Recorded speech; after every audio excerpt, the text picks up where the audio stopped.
Você mesmo. Você. Tá preparado? Vem cá. Pra quê? Pra ser mais um número, pra se acomodar com a velha forma de ensinar.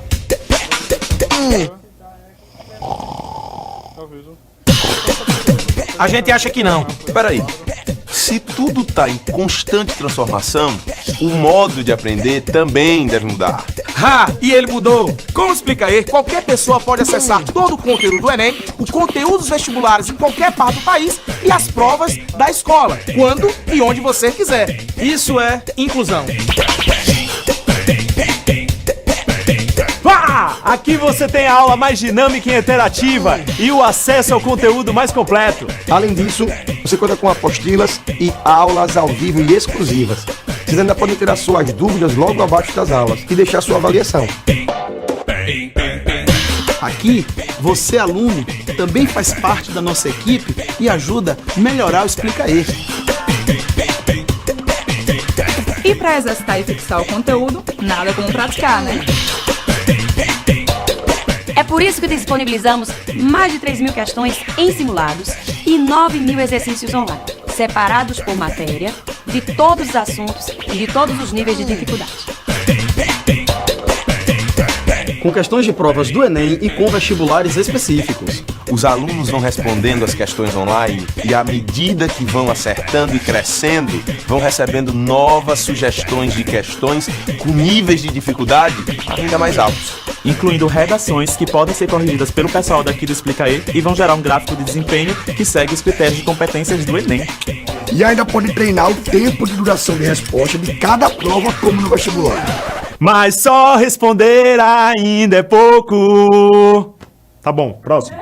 Ao final de cada exercício, você vai receber um gráfico com seu número de acertos, seus erros, o tempo de duração e o número de questões respondidas. E a depender de como você foi, você recebe sugestões de videoaulas, apostilas e exercícios fáceis ou difíceis. Aqui, você recebe a sua média e ainda pode comparar com a média da galera. E assim fica mais fácil saber como anda o seu progresso rumo à universidade e ainda é estimulado a melhorá-lo. Ainda tem também a resolução dos seus erros.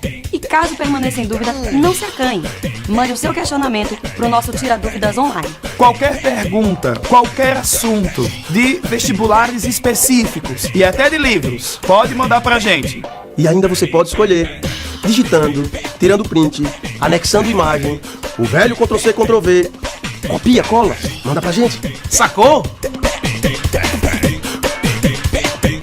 Você não precisa se adaptar ao modelo chato e quadrado. Tá bom, próximo.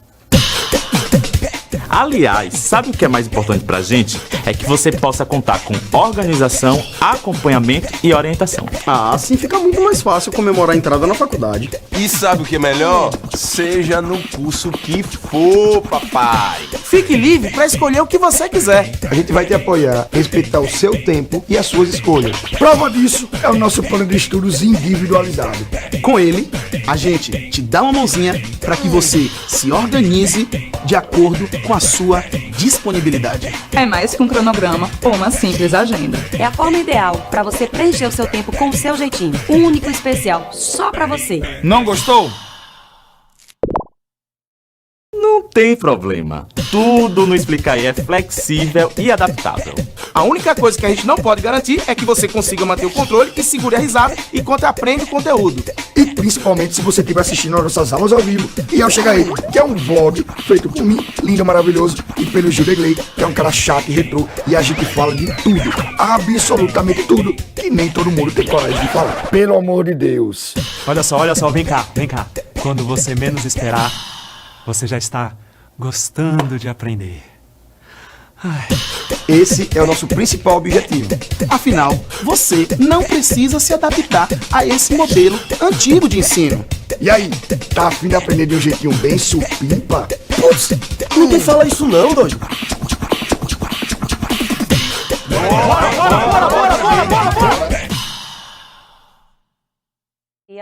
E hoje nós estaremos com nossa live falando sobre ciclo menstrual e métodos contraceptivos. Mas antes disso, é muito mais interessante a gente ter um pouquinho de noção de aparelho reprodutor feminino, um pouco de noção sobre a fisiologia do aparelho reprodutor feminino, para que assim a gente possa compreender ciclo menstrual e depois os métodos contraceptivos, tá? Eu já adiantei, coloquei aqui no quadro alguns tópicos que a gente vai trabalhar no início dessa aula, certo? Tudo o que é formado o nosso aparelho, né? O aparelho reprodutor da mulher. Ele é formado dos ovários, né? Ele é constituído por um par de ovários, um par de tubas uterinas, útero, vagina e a vulva, certo? Então, a anatomia é bem fácil, bem tranquilinho de você entender para que serve cada órgão, tá? O mais complicado é a parte de fisiologia hormonal, principalmente a parte de ciclo menstrual, mas eu tenho certeza que a aula de hoje vai ser uma aula espetacular e vocês vão sair, né, dessa aula aprendendo tudo. Então vamos lá, o que são os ovários? A gente diz que os ovários são as gônadas femininas. E o que vem ser as gônadas femininas? As glândulas sexuais, tá? Então nós temos um parzinho de ovários que fica aqui, ó, situado bem pertinho da virilha. Eles têm mais ou menos um tamanho de uma amêndoa. E dentro desses ovários, o que a gente vai encontrar? A gente vai encontrar um monte de bolsinhas, são chamadas de folículos ovarianos.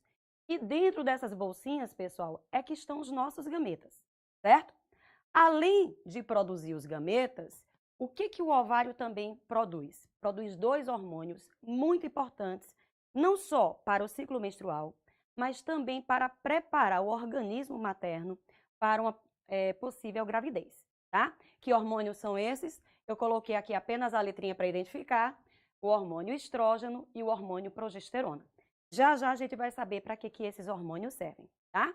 Então, os ovários são as glândulas sexuais e que são classificadas como glândulas anfícrinas. Vocês lembram da definição de que é uma glândula anfícrina? Anfícrina é a mesma coisa, gente, que glândula mista. O que é uma glândula mista? Tem um lado endócrino e um lado exócrino, como é o pâncreas, como são os testículos. O lado endócrino é o lado que produz hormônio, como já disse ali, né, estrógeno e progesterona. E o lado exócrino, curiosamente, são os gametas, tá? Então, a produção exócrina das gônadas femininas, dos ovários, são os gametas, perfeito? Bom, depois que esses gametas eles são liberados, né? Depois que o gameta feminino é liberado, ele vai para onde?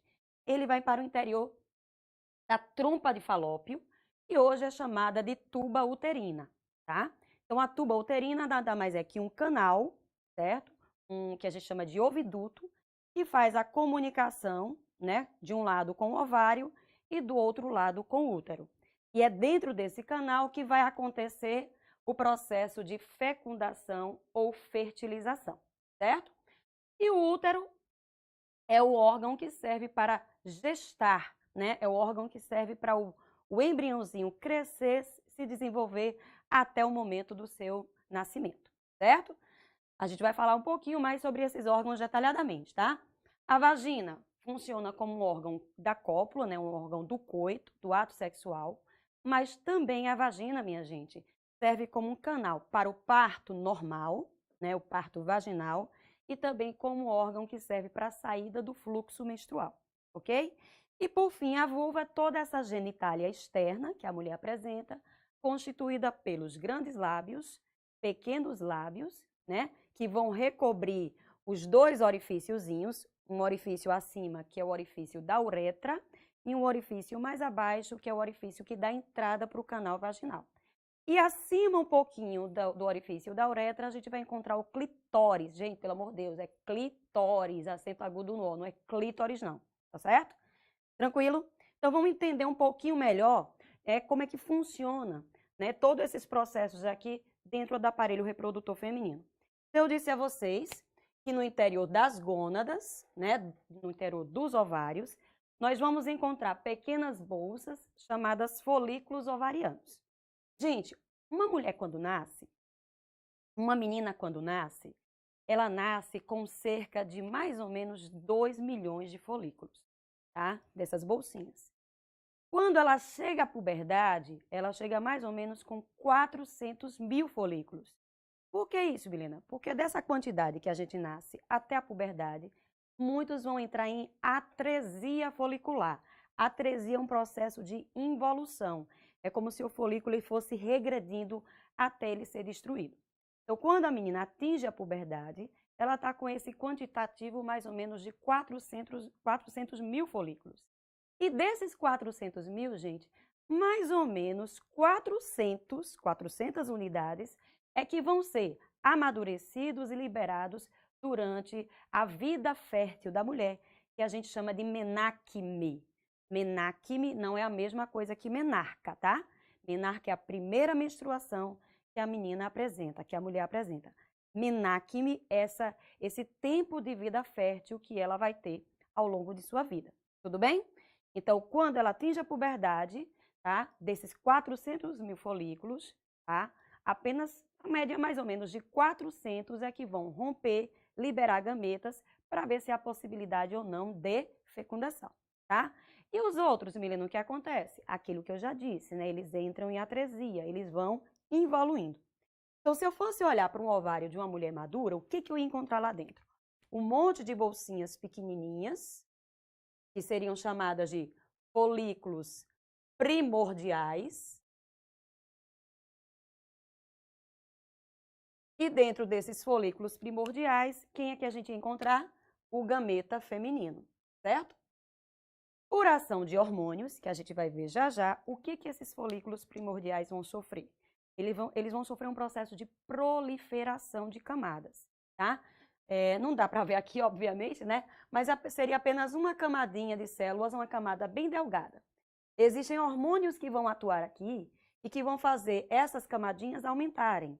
E aí, de folículos primordiais, eles passam para um estágio chamado de folículo primário, certo? Então, a diferença fundamental é que esse folículo primário ele tem muito mais camadas do que o folículo primordial. E lá dentro continua o tal do gameta feminino, certo? E aí, esses folículos primários, certo? Quando eles continuam recebendo a ação de hormônios, eles vão aumentar, vão crescer, tá? E vai chegar um momento que eles vão romper. E aí, gente, quando esses folículos amadurecerem, eles passam a se chamar o quê? Folículo maduro, ele passa a se chamar folículo de Graafi, certo? Folículo de Graafi é o folículo maduro, folículo que está prestes a romper, tá? E aí, quando ele finalmente rompe, o que acontece? O gameta feminino que está aqui, ele vai para fora. Ele vai para fora exatamente para onde? Para as tubas uterinas, no caso, para a tuba uterina, certo? Então, esse folículo de Graafi maduro, ao romper, veja uma coisa bem interessante, ele está bem na superfície ovariana, estão vendo? Então, através de um aparelho de ultrassonografia, principalmente ultrassonografia transvaginal, né, que é aquele que a gente introduz na vagina, dá para a gente observar qual ovário ele possivelmente vai ovular naquele mês, naquele ciclo. Porque a superfície ovariana, ela fica cheia de elevaçõezinhas. Essas elevações são justamente quem? Os folículos maduros se aproximando mais da superfície ovariana, tá? Então, nesse caso aqui, o que vai acontecer? Ó? Folículo maduro ou folículo de Graafi, ele vai romper. E é nesse momento que acontece o rompimento que o gameta feminino sai. Como é que a gente chama isso, minha gente? Nós chamamos isso de ovulação, certo? E que geralmente acontece na metade do ciclo menstrual, beleza? Então, o que eu estou mostrando para vocês? Que dentro dos ovários, né, que são as gônadas femininas, as glândulas sexuais, a gente vai encontrar um monte de bolsinhas, e essas bolsinhas, chamadas folículos ovarianos, que contêm o feminino, para que esse gameta possa ser liberado na ovulação, essa bolsinha ela vai ter que crescer. E tudo isso aqui, gente, é orquestrado por hormônios. E hormônios, aguarde o segundo momento, tá? Primeiro a gente está falando mais da parte de componentes. A parte de hormônios a gente vai ver já já. Segura a onda aí, tá? E aí, o que acontece com esse gameta? Ele vai para onde? Como eu disse, ele vai para a trompa. As trompas de Falópio, né, hoje chamadas tubas uterinas, como eu já disse, elas são divididas em 3 partes. Tem uma parte que fica mais próxima ao útero, tá? E tem uma parte que fica mais afastada do útero. Essa parte aqui que me interessa, ó. Nessa parte aqui, que a gente chama de terço distal, por que distal? Porque está mais afastado do útero, é onde, gente, vai acontecer a tal da fecundação, tá? nesse terço distal, a gente vai encontrar essas franjinhas aqui, ó, parecendo uns dedinhos, chamadas de fímbrias. São elas, minha gente, essas fímbrias, que capturam o gameta feminino quando ele sai dali, tá? O ovário estaria mais ou menos nessa posição anatômica aqui, ó, por aqui. E aí, quando esse gameta sai, a fímbria vem e captura. Outra coisa interessante a saber sobre as trompas, elas são recobertas por um epitélio ciliado. E o batimento desses cílios vai ajudar a arrastar o gameta feminino para cá, ó. Tudo bem? Bom, ajuda o gameta feminino a vir para cá, mas de alguma maneira atrapalha o masculino chegar lá, né? Porque os espermatozoides estariam, digamos, nadando contra a maré. Porque o movimento desses cílios é para cá, ó, certo? Empurrando o gameta feminino para essa direção. Então, isso aqui também funcionaria, minha gente, esse batimento ciliar das trompas, funcionaria até como um mecanismo de seleção para os espermatozoides que vão chegar até aquele gameta. Tranquilo? Bom, havendo a fecundação nessa região, o que vai ocorrer? Logo, logo, a gente vai perceber o quê? Algumas etapas do desenvolvimento embrionário aqui dentro das trompas. Então, logo após a formação, né, logo após o momento em que o gameta feminino se junta com o masculino, a gente vai ter a formação de quem? Da chamada célula-ovo ou cigoto, tá? E para quem já estudou embriologia, para quem já deu uma estudadinha na parte de noções de embriologia, sabe que esse zigoto daqui para frente ele vai sofrer o quê? Clivagens. Clivagens são divisões sucessivas dessa célula-ovo, dando origem a células pequenininhas chamadas blastômeros. E aí esses blastômeros vão formar uma bola, um maciço embrionário, que a gente vai denominar mórula. Então, após o zigoto, a formação da mórula, certo? Essas clivagens continuam e depois forma-se um outro estágio embrionário que a gente chama de blástula. A blástula humana, particularmente, ela recebe o nome de blastocisto. E o que há de interessante nesse blastocisto, nessa blástula humana? Esse blastocisto, minha gente, ele tem duas camadas de células muito importantes, tá? Vamos ver se vocês recordam. Tem uma camadinha bem volumosa, né? Um grande número de células aqui, ó, um grande concentrado de células, que a gente chama de massa celular interna, e que é isso aqui, gente, que vai dar origem ao embrioblasto, ou seja, ao embrião. E essa outra camadinha de células aqui, ó, a gente chama de quê? De trofoblasto. O trofoblasto, ele tem um papel muito importante na formação da futura placenta, tá? Bom, então esse blastocisto, que é a blástula humana, é formado aqui. Sabe o que é que pode acontecer? Desse blastocisto, em vez de ser encaminhado ao útero, ele pode acabar se fixando ali na parede da trompa de Falópio, na parede da tuba. E se ele se fixar ali, o que é que vai acontecer? Nidação. Mas ali não é o local certo da nidação. O local certo da nidação é no endométrio uterino. E aí, Milena, o que é isso? Isso aí, gente, é o que a gente chama de gravidez tubária ou gravidez ectópica. Ectópica significa fora do lugar, tá? Qual é o local, né, tópico da nidação, da implantação do embrião? É no útero, porque é o útero que tem espaço para a criança crescer. A trompa não, tá? Então, qualquer nidação fora do útero, a gente vai chamar de gravidez ectópica. Um tipo de gravidez ectópica bastante frequente é a gravidez tubária. E aí, Milena, tem sucesso essa gravidez? Tem não, tá? Por quê? Porque não tem espaço para a criança se desenvolver. Se essa gravidez ela evoluir, se não for feita uma abordagem, uma intervenção, né, um aborto terapêutico, intervir nessa gestação, a mãe vai correr sério risco. O embrião, você sabe que ele não vai virar feto, não tem condição, tá? Então, a gente vai ter que salvar a vida da mãe. Então, nesse caso, o aborto terapêutico, ele é legalizado. Não é crime, não, tá certo? Bom, Mas vamos supor que não vai acontecer gravidez ectópica. E o embrião ele vai se encaminhar para o útero, tá? O que há de interessante no útero? O útero, minha gente, ele é formado de 3 camadas. Tem uma camada de fora, que reveste o útero, chamado perimétrio. Uma camada do meio, que é uma camada muscular, musculatura lisa, portanto, de contração involuntária, chamada miométrio. E existe a camada de dentro, que reveste o endométrio. Oi? Espera rapidinho. Alguma coisa, Nick?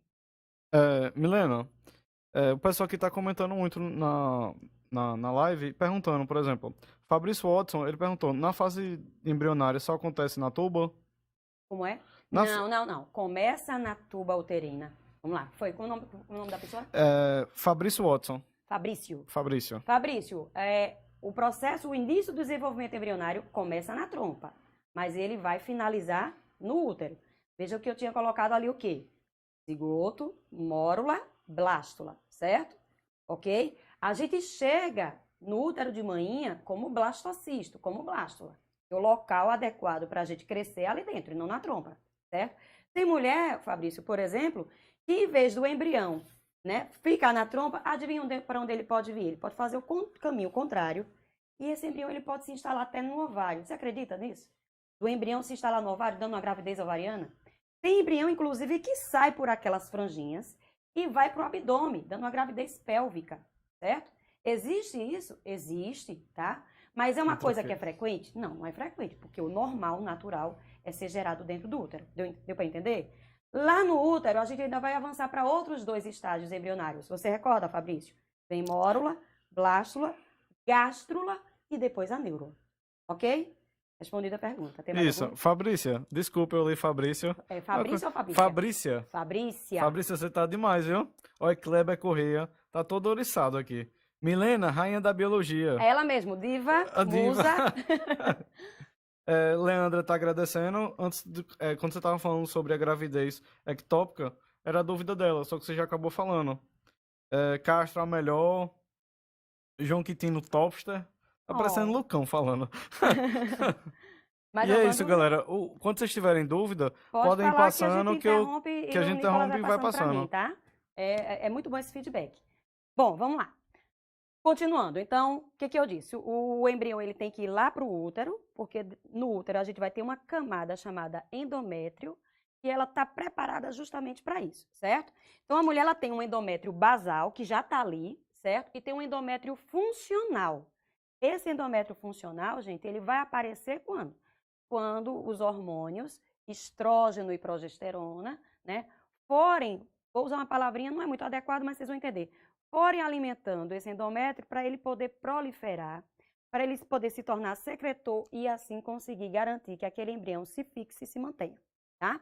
Então, o que vai acontecer aqui, ó? Vamos supor que aqui está o útero, né? Ele tem um fundo, essa parte aqui de cima, ele parece uma pera, né? Na literatura, nos livros, a gente vê muito uma comparação com uma pera, como se fosse uma pera invertida. Aquela parte mais abaulada em cima e mais estreitinha embaixo, certo? Então, aqui tem o útero, o fundo do útero. Aqui estaria o famoso colo do útero, certo? E aqui seria o canal da vagina, né? Gente, vagina não é só o buraquinho, não. Vagina é um canal, tá certo? O que a gente vê numa posição anatômica, quando a mulher está numa posição para fazer exame ginecológico, é só a entrada da vagina, que a gente chama de introito vaginal. Né? A vagina mesmo, para a gente ver, tem que fazer um exame especular. Tem que fazer um exame para fazer o exame de lâmina, a gente tem que botar um aparelhinho chamado espéculo para enxergar a vagina lá por dentro, tá bom? Mas vamos lá. Então, é aqui, ó, ou aqui desse lado, que normalmente acontece a nidação, certo? Aqui tem um orifíciozinho, um buraquinho, e aqui tem outro buraquinho que vai fazer a comunicação com quem? Com as trompas, né? Com as tubas uterinas. Então, lá vem o embrião rolando, certo? Por conta de quê? Por conta daquele batimento do epitélio ciliado que eu falei. E aí, finalmente, ele chega aqui. Deixa eu botar o embrião aqui em vermelhinho. Aí, aquela camada de células que eu falei para vocês, o trofoblasto, certo? Ele começa a fazer mitoses e mitoses e mitoses. E dessas mitoses, minha gente, vão surgindo uns cordõezinhos chamados de pilosidades, coriônicas, tudo bem? Essas vilosidades vão adentrando o endométrio e para que o embrião ele fique bem preso, bem nidado ali, o que é importante? É importante que, qual é a condição necessária que eu quero falar? Que esse endométrio ele esteja bem espesso. Então, as camadas daqui, ó, do endométrio devem estar bem proliferadinhas, tá certo? Se esse endométrio estiver fininho, não tem como o embrião nidar, não tem como ele se fixar. Aliás, ele pode até fixar, gente, mas quando ele for crescendo, for desenvolvendo, o que é que pode acontecer? Ele pode se desprender. E aí, essa gravidez não se prolonga, ela vai ser interrompida por um processo de aborto, né? Tá certo? No caso, um aborto espontâneo. Beleza? Então, ó, dessas vilosidades coriônicas, em junção com o endométrio materno, mais tarde vai aparecer quem?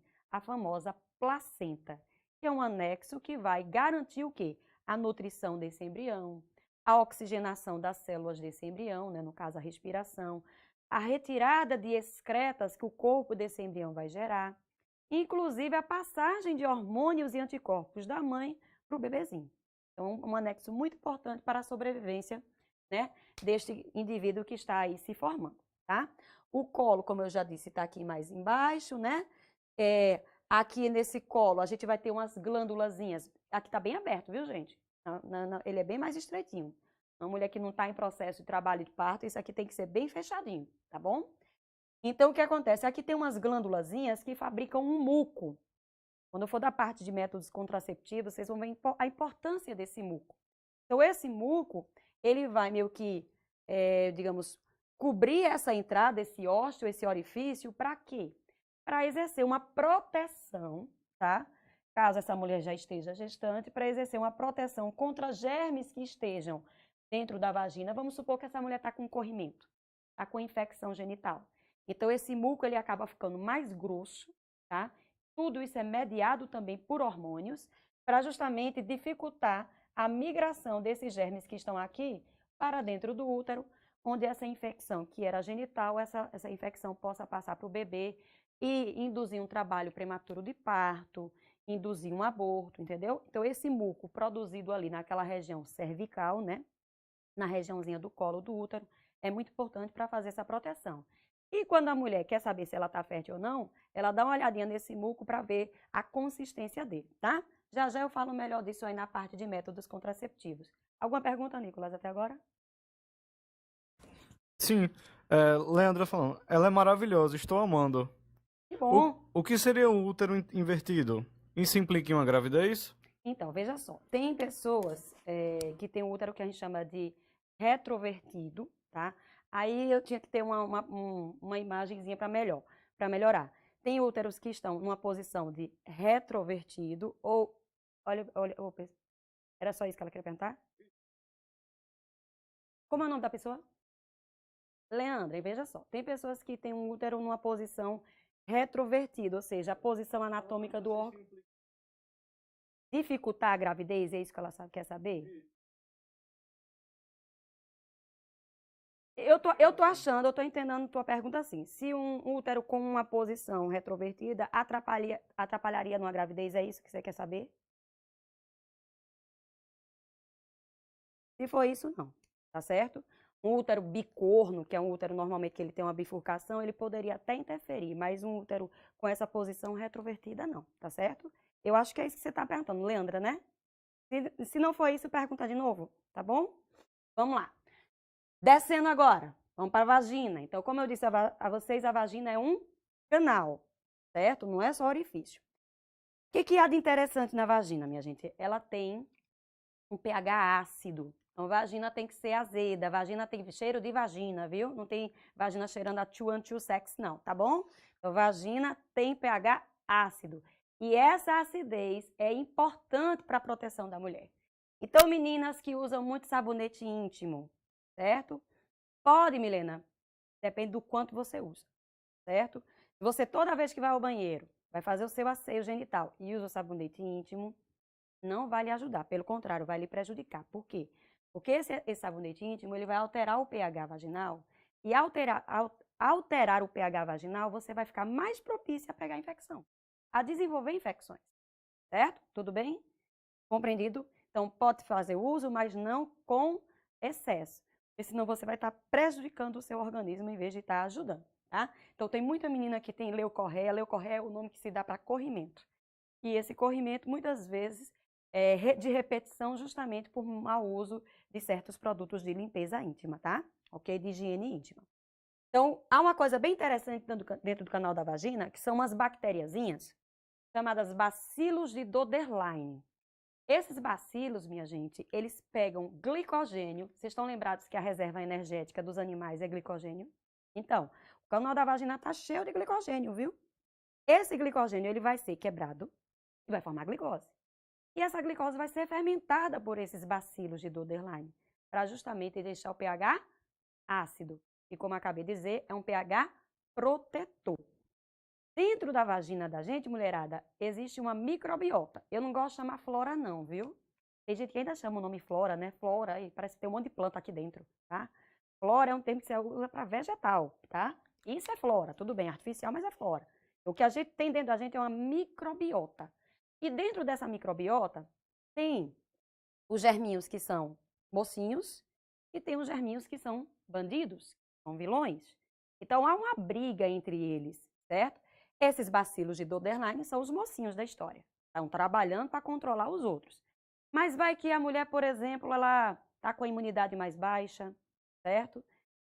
Mulher diabética, por exemplo, altera muito a glicemia do sangue. Então, essas mulheres acabam tendo muita candidíase de repetição. Candidíase é o quê? É uma doença causada por um fungo chamado Cândida.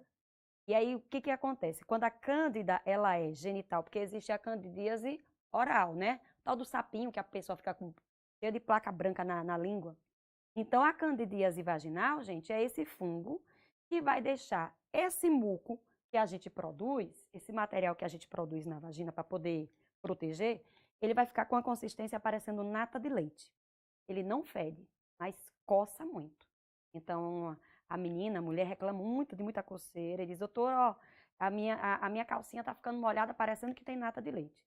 Helena, eu peguei uma DST. Não, você não pegou uma DST, tá? Esse fungo já está dentro da gente, ele já faz parte da microbiota. Houve alguma coisa alterada aí dentro da sua vagina que fez com que ele se manifestasse, ele se proliferasse, tá? Existe uma outra bactéria chamada Gardnerella, que habita essa microbiota. Ela já faz parte do grupo dos vilões. A Gardnerella, ela costuma dar um corrimento também. Esse corrimento cheira muito mal, tá? Inclusive, durante o ato sexual, quando entra em contato esse muco, né? Entra em contato com o esperma do homem, que é um esperma básico, aí geralmente causa um odor, gera um odor muito fétido, tá? Porque a liberação de uma substância chamada aminas voláteis, e dizem que cheira a peixe podre. Então imagine, você vai namorar e aí sobe aquele cheirinho desagradável, não tem quem aguente mais, né? Então essa Gardnerella, ela causa uma infecção genital e também não é DST, tá? Mas que é tratável. Você tem que tratar a mulher e tem que tratar o parceiro, né? Porque ele, apesar de não manifestar sintoma, ele pode infectar a parceira, né? Sempre está reinfectando a parceira. Tranquilo? Tem também o tal do tricomonas vaginalis, que é um protozoário. Eu falei de 3 germes diferentes. Cândida, fungo, Gardnerella, bactéria, e agora o tricomonas, que é um protozoário. Também vai gerar um corrimento. Esse corrimento é um branco amarelado, às vezes branco acinzentado, e ele é bem bolhosinho, tá? Às vezes a menina não vai ver as bolhas na calcinha, mas quando a gente vai fazer o exame ginecológico, consegue ver essas bolinhas. Para cada situação dessa, é um tratamento diferente, é um remédio diferente. Mas geralmente o remédio é o quê? É um creme vaginal, né? É uma pílulazinha que a gente dá para poder fazer a ação sistêmica e em alguns casos também, como eu já disse, tratar o parceiro. Tranquilo? Beleza? Bom, e como eu já disse, né? Além de ser o órgão copulador, a vagina também serve como canal de parto, né? O parto normal, e também como canal para a saída do fluxo menstrual, tá certo? Beleza?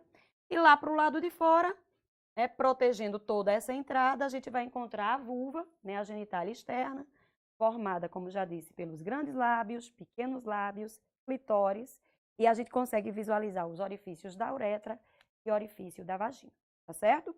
Tranquilo até aí? Alguma pergunta, Nick? Nessa parte? Sim, Drox Cardoso. São uns nomes bem bacanas que vocês colocam como nickname no nome, viu? Uhum. Parabéns, viu? O líquido que sai da vagina da mulher pode ter coloração? Vamos lá, como eu já disse, esse líquido, ele normalmente, ele é um líquido claro, tá?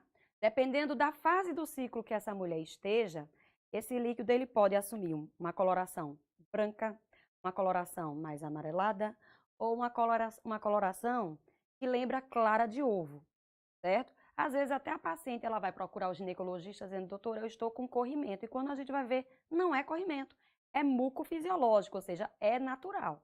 Agora, se esse muco vem com outras queixas, vem com um cheiro desagradável, um cheiro alterado, a mulher sabe quando, ela sabe quando esse cheiro, esse odor está diferente do habitual. Ou se vem acompanhado de coceira, né? Ou se vem acompanhado de vermelhidão na vulva, alguma coisa diferente, ela vai dizer. E aí a gente faz o exame ginecológico para isso, certo? Mais alguma pergunta? Não? Pronto, então vamos lá. Então a parte anatômica é essa daí. Vamos para a parte de regulação hormonal. Nick, então, temos quanto tempo já de aula? Só para eu me basear.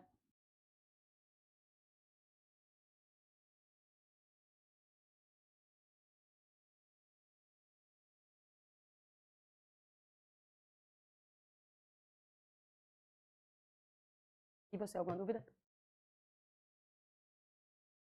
Vou pegar aqui o pincel preto.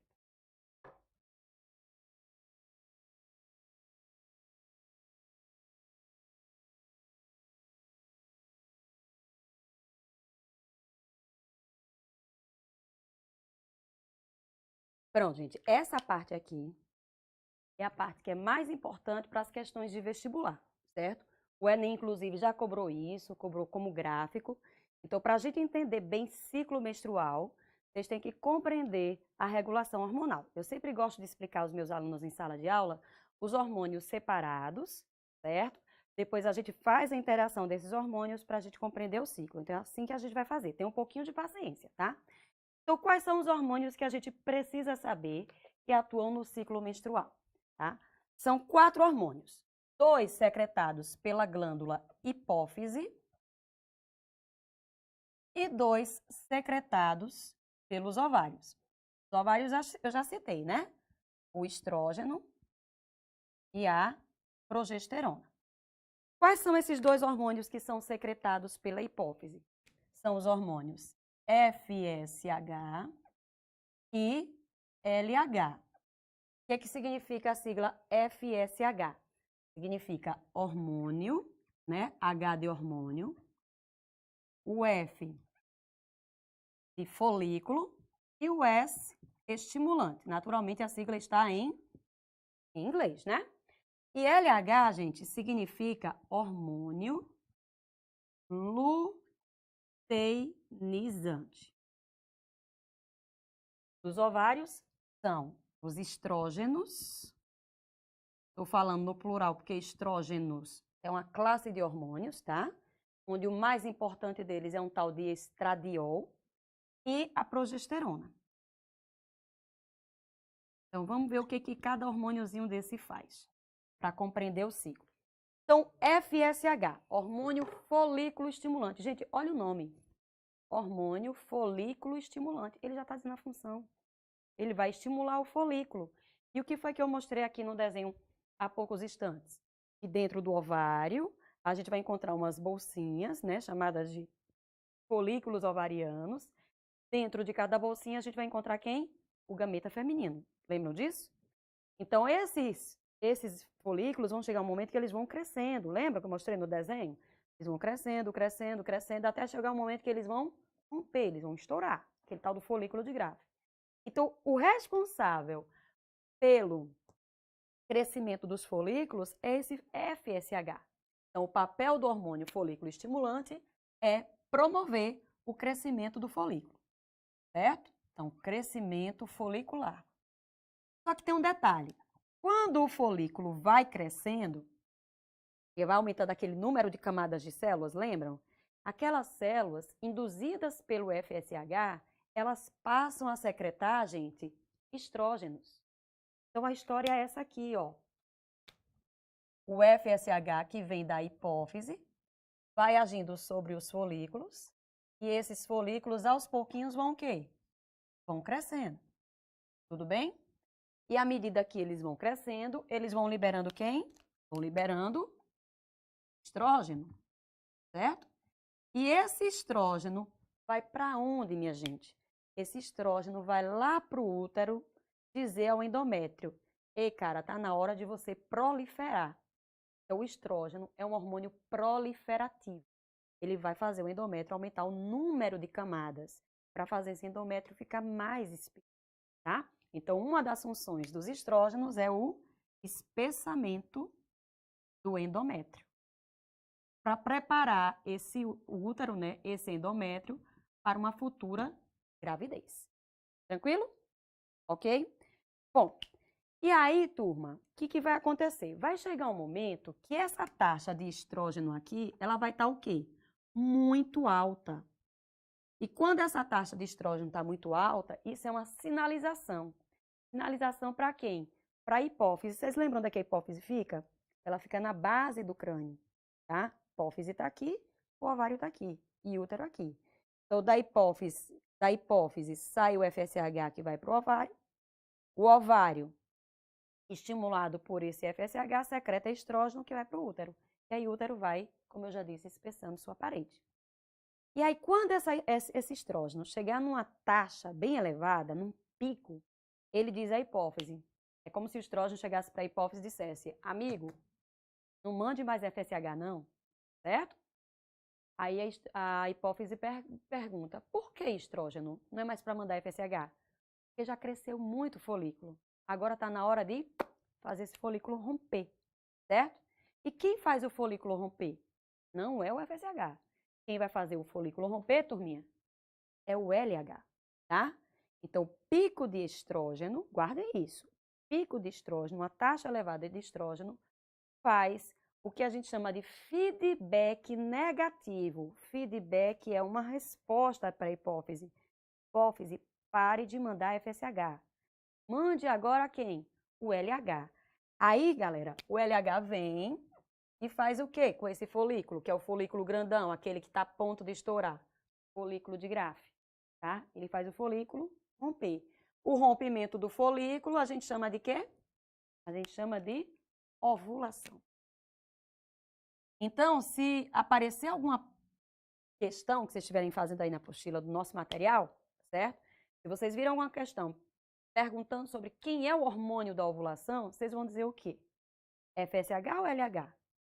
LH. O FSH é só para crescer. O LH é para romper. Então, por exemplo, vamos supor que eu sou uma mulher que eu não estou conseguindo engravidar pela via normal, né? Através do coito.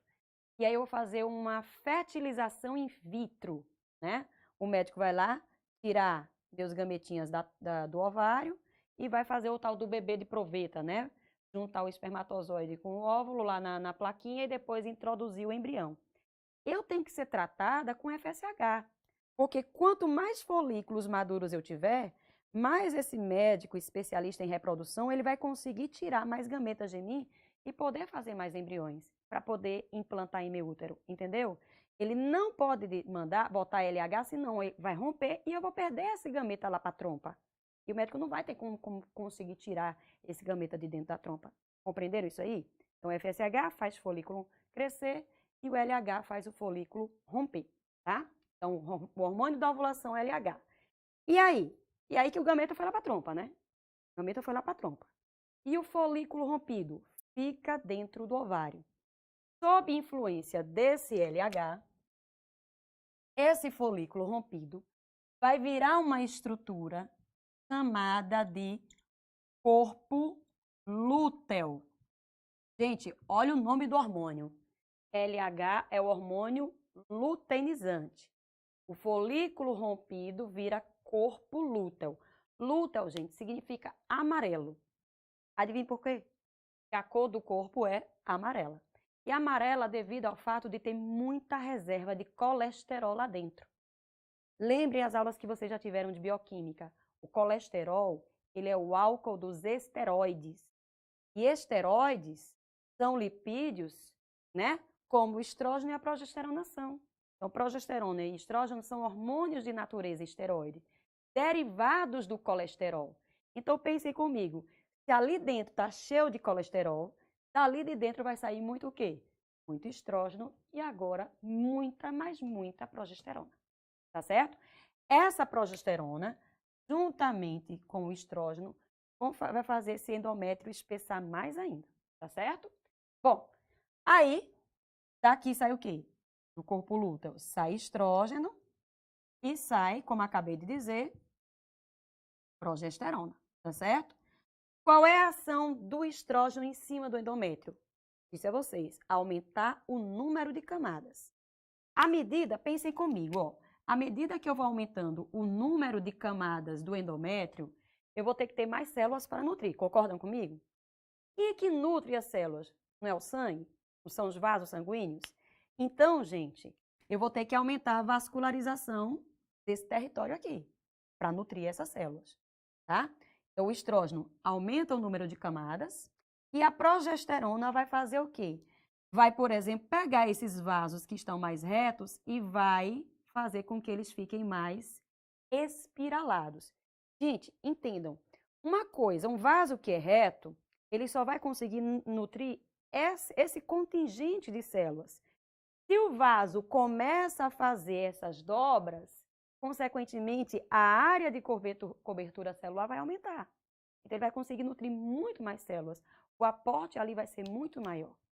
E fora que essa progesterona também estimula glândulas do endométrio a produzir secreções que vão nutrir o endométrio e também vão favorecer a nutrição do embrião no início, enquanto a placenta ainda não estiver formada. Certo? Tranquilo? Ah, antes que eu esqueça, do estrógeno também sai outra função. Qual é a outra função?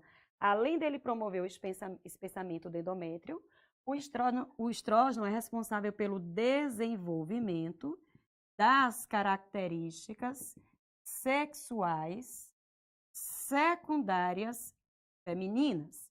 O que vem a ser essas características sexuais secundárias? Aquelas que aparecem na puberdade, né? Os pelinhos na região pubiana, os pelinhos na axila, as glândulas mamárias que começam a crescer, o corpinho da menina que vai ficando mais curvilíneo, né? Aquelas transformações, né, que mostram que a menina está se transformando em uma mulher. Então, isso é função também do estrógeno, tá certo? Vamos então colocar aqui só a função do LH. Então, o LH é responsável pela ovulação, né, pelo rompimento do folículo de Grafe, e é responsável também por quem? Por fazer o corpo lúteo, induz o corpo lúteo a secretar o quê? A secretar estrógeno e progesterona.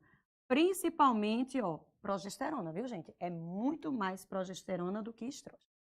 Compreendido isso aí? Então, bota na cabeça. Da hipófise vem dois hormônios. O FSH, que vai fazer os folículos crescerem, e o LH, que vem depois fazer o folículo romper. Hormônio da ovulação. Rompeu. O que vai acontecer? O folículo rompido vira uma estrutura chamada corpo lúteo, que vai produzir estrógeno. Veja que estrógeno já estava sendo produzido antes da ovulação, tá bom? E vem produzir também o quê? Progesterona.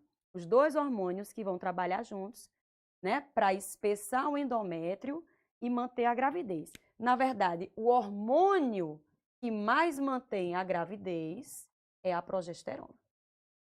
Dos dois, se a gente pensar que quem mais é importante para manter a gravidez é o hormônio progesterona. Tudo isso que eu estou explicando aqui, que estou anotando no quadro, vocês vão compreender na parte de ciclo menstrual. Até aí, beleza? Vamos mais um pouquinho. Vamos supor que essa mulher não engravidou, tá? Vamos supor que ou ela não transou, ou ela transou e usou algum método contraceptivo, enfim, certo? Ela está fazendo planejamento familiar, ela não está com vontade de engravidar agora. Então, o que vai acontecer? Aquele gameta que foi lá para a trompa, ele vai degenerar e vai morrer, certo? Tranquilo? E o que vai acontecer no útero e nos ovários dessa mulher que não engravidou? Vamos perceber? Lembra que eu disse a vocês que o pico de estrógeno faz feedback negativo em cima da hipófise, fazendo com que a hipófise não mande mais FSH? Lembram? Então, gente, mesma coisa aqui, ó. A progesterona, quando ela atinge um pico também, ela faz feedback negativo na hipófise. E aí, se essa hipófise for inibida, ela vai deixar de mandar LH para o ovário. Se esse LH deixar de ser mandado para o ovário, o que vai acontecer com aquela estrutura chamada corpo amarelo? Ela vai começar a involuir, ela vai começar a atrofiar. E a atrofia do corpo lúteo, do corpo amarelo,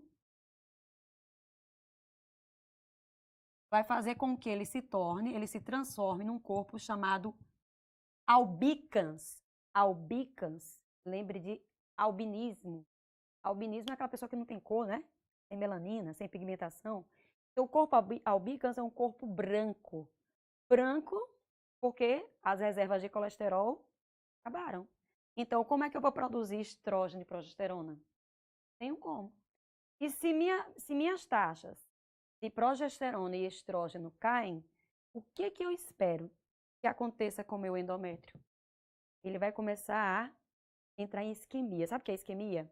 O suprimento de sangue não vai chegar àquelas células, certo?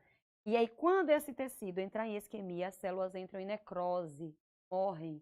E aí o útero o endométrio, tá? Ele vai descamando.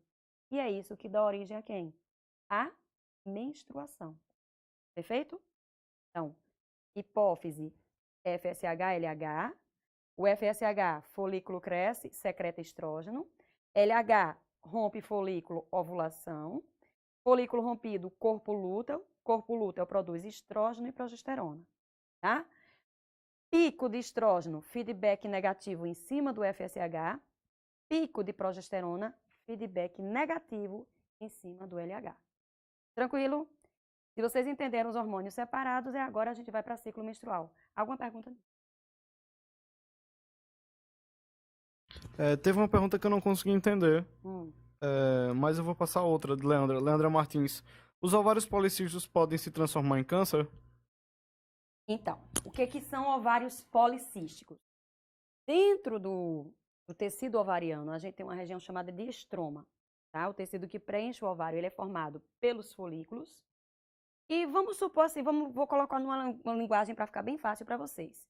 O que seriam ovários policísticos? Poli, vários, císticos, cistos. Então, a gente vai ver numa imagem por ultrassonografia, a gente vai ver uma imagem como se fossem umas bolsinhas repletas de líquido. Não tem gameta ali dentro. Então, imagine. Eu vou falar de uma linguagem bem fácil para vocês. A bolsa com gameta é folículo. A bolsa sem o gameta só com líquido seria um cisto. Compreenderam? E qual é o problema desses cistos? Esses cistos, minha gente, eles também respondem a esses hormônios. Então, eles podem ter uma interferência no ciclo menstrual. Eles podem alterar o ciclo menstrual, certo? E alterando o ciclo menstrual, o que pode acontecer? Fica difícil para eu compreender quando essa garota está no período fértil e quando ela não está fértil, tá? São ciclos que normalmente são irregulares. A mulher menstrua um tempo, depois não menstrua, passa a menstruar demais. Então, fica muito difícil fazer o controle do ciclo dessa garota. Como é que se faz o controle? Através de anticoncepcionais, certo? Tudo bem? Então, aí, o anticoncepcional, minha gente, é uma coisa que é muito particular, porque você tem que ver a história de cada um, você tem que ver a comorbidade, né? Se a pessoa já tem alguma história de doença na família. Por exemplo, lembra que eu falei que o hormônio estrógeno ele é um hormônio proliferativo? Então, pacientes que já tiveram história de câncer, tá? Câncer de útero, câncer de mama, ou que na família, por exemplo, alguém teve ou tem câncer, eu tenho que ficar de olho porque essa paciente ela não é candidata a fazer tratamento com hormônio, com anticoncepcional hormonal à base de estrógeno. Repare, se eu já tenho um câncer, se eu já tenho células cancerosas no meu corpo e dou estrógeno, eu vou fazer essas células proliferarem. Então é como se eu estivesse dando fermento para o câncer, compreendeu? Então eu tenho que ver qual é a situação de cada um, né, para regularizar o ciclo, tá certo? Eu não estou dizendo que o SOP, que é a síndrome de ovários policísticos, vai gerar o câncer, mas que em algumas situações que a gente vai fazer o tratamento hormonal, a gente tem que ver o que essa paciente tem, qual é a história dela, a história ginecológica, a história de antecedentes patológicos, para ver qual é o tratamento hormonal mais adequado para ela, certo? Mais alguma? Luísa Meirelles. Luísa tá perguntando. Pra falar a verdade, ela disse que nem sabia como chegou esse vídeo, mas gostaria de ajuda se puder.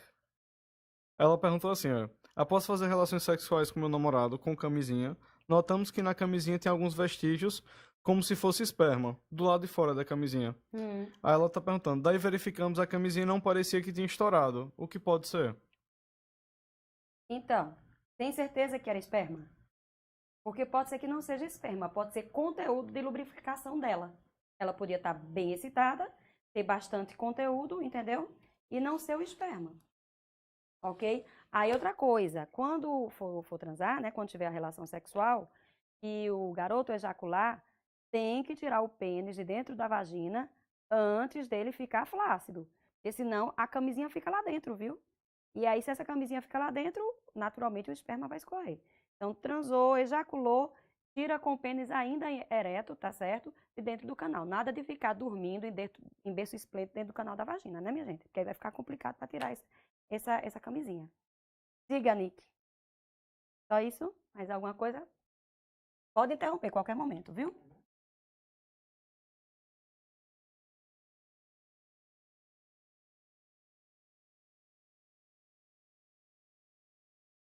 Me senti Laura Miller agora, depois dessa pergunta. Mas pode perguntar, não tem problema não. Pois é. Pode perguntar.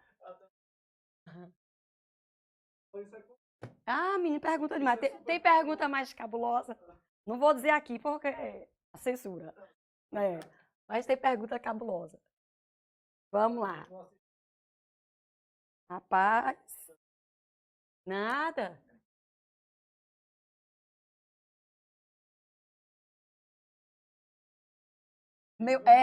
Sempre tem isso. Professora, a minha amiga, assim, diga que é a dúvida da sua amiga.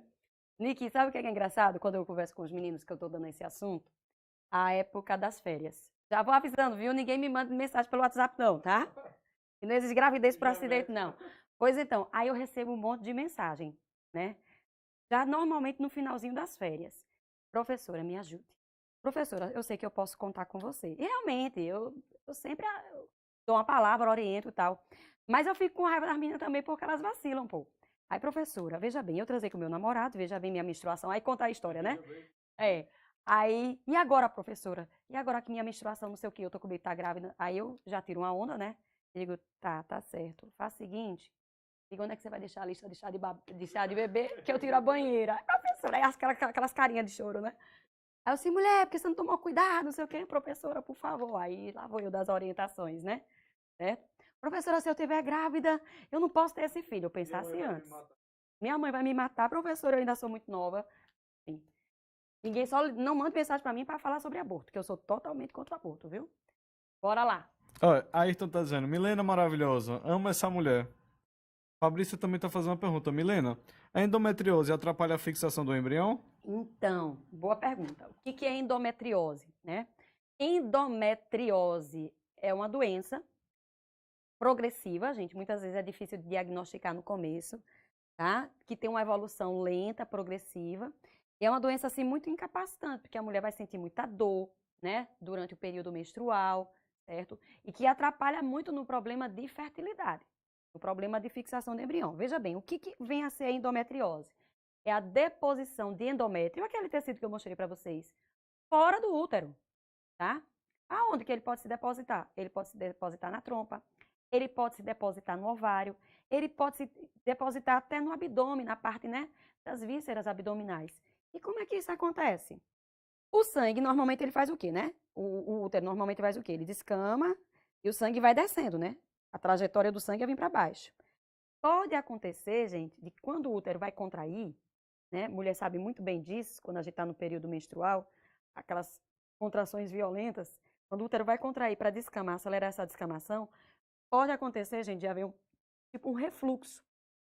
Ou seja, o sangue, em vez de descer, ele sobe pelas trompas. E aí aquele endométrio que vai junto, ele se fixa em outro lugar, certo? E aí, ele, ao se fixar em outro lugar, ele forma focos em outro local, ele vai responder com o mesmo endométrio que está lá no útero. Então, quando aquelas taxas de estrógeno e progesterona caírem, esse endométrio que está depositado em outros locais, ele vai descamar também. E aí forma aquele sangue, imagina, aquela poça de sangue dentro de uma cavidade, dentro da cavidade da trompa, que é bem estreitinha. Vai doer, tá? E até porque também, eu não sei se vocês sabem, mas durante esse processo de descamação, agem substâncias chamadas de prostaglandinas, que são substâncias, minha gente, que estão envolvidas com um processo inflamatório. E essas prostaglandinas, elas quando estimulam as terminações sensitivas de dor, tá? Elas fazem essa pessoa sentir essa dor, essa cólica infernal durante o período menstrual. Então, quem tem endometriose sofre durante o período menstrual, certo? E tem que tratar, não pode negligenciar, porque futuramente ela vai querer engravidar, vai ter problema para engravidar, porque já pensou esses focos de endométrio nas trompas, ele vai servir como uma barreira para impedir a passagem de espermatozoides, dificultando o encontro dos gametas, tá? Ele pode gerar uma doença inflamatória, então, muitas vezes, cria até aderência de vísceras. Eu já acompanhei cirurgia de uma paciente nova, com acho que 32 anos de idade, certo? Que nunca tinha tido filho, imagine. E que precisou fazer, gente, a retirada dos ovários, porque estavam cheios de endometriose, formando tumores chamados endometrioma, que vai gastando, vai destruindo o tecido ovariano. Aí, às vezes, vai fazer a cirurgia para poder retirar o tumor e acaba que não consegue salvar o ovário. E aí, já pensou uma pessoa com 30 e poucos anos de idade, tirar os 2 ovários, ela vai entrar em menopausa precoce, tá? Então, quem tiver endometriose, favor, consultar o ginecologista, fazer os exames devidos e fazer o tratamento adequado, para evitar esse quadro de piora para o futuro. Alguma coisa mais? Tem. Agora tem 3 dúvidas. Isabela Meirelles. Por que alguns ginecologistas passam remédio para diabético e progesterona como tratamento para os ovários policísticos? E veja bem, eu não vou entrar muito nisso não, senão a gente vai focar. Mas tem algumas pessoas que quando apresentam a síndrome de ovários policísticos, geralmente essas pessoas têm uma associação com outro problema chamado síndrome metabólica, tá? Quem foi que perguntou? Isabela, procura aí no Google sobre síndrome metabólica, tá? Geralmente pacientes com SOP têm uma relação com síndrome metabólica. E dentro dessa síndrome metabólica a gente vê um quadro de, por exemplo, obesidade, resistência periférica à insulina. O que é essa resistência periférica à insulina? O hormônio insulina vai lá agir para poder baixar a glicemia, só que o indivíduo tem essa resistência aumentada e aí não consegue baixar a glicemia. Entendeu? Então procura melhor saber sobre isso. Me desculpe, que senão a gente vai perder o foco aqui da aula, tá bom? Mas procure. Associação de síndrome metabólica com ovários policísticos. Tenho certeza que você vai encontrar muita coisa boa aí na internet, tá? Isso aí, Leandra. Leandra tá perguntando, no caso do sexo lésbico, há riscos de pegar DSTs? Sim, com certeza que há. E não é só no sexo lésbico, tá? No sexo bissexual também. A garota, por exemplo, tá com infecção genital, tem a sua parceira lésbica, tá certo? Passa ali o contato da vagina com a vagina, pega, contrai o germe e aí passa para o namorado, né? Tem, no caso, os dois. Ou o contrário, tem tanto uma via quanto a outra, viu? Então, fazer uso de preservativo em ambos os casos. Aí vamos lá. Castros, no processo ovulatório, mais exatamente no corpo lúteo, os processos mitóticos contribuem para a gestação? Peraí, volta aí a pergunta que eu não entendi. No processo ovulatório, mais exatamente no corpo lúteo, os processos mitóticos contribuem para a gestação? Castro. Castro, eu não entendi tua pergunta. Para mim ela está um pouco sem sentido, porque o que é o corpo lúteo? É o folículo rompido. O folículo rompeu, o gameta saiu dali dentro. Vai para a trompa, certo?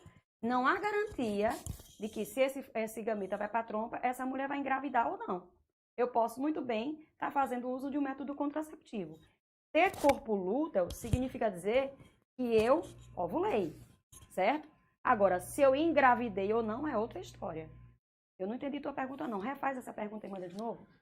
E isso, gente, a gente vai deixar um pouquinho as dúvidas pro final. Porque senão... Senão a gente não vai conseguir completar o conteúdo. Certo? Vamos lá. Então, o ciclo menstrual, veja só.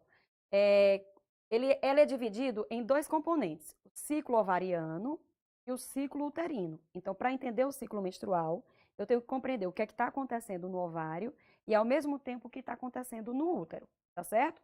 O ciclo ovariano, ele é dividido em 2 fases.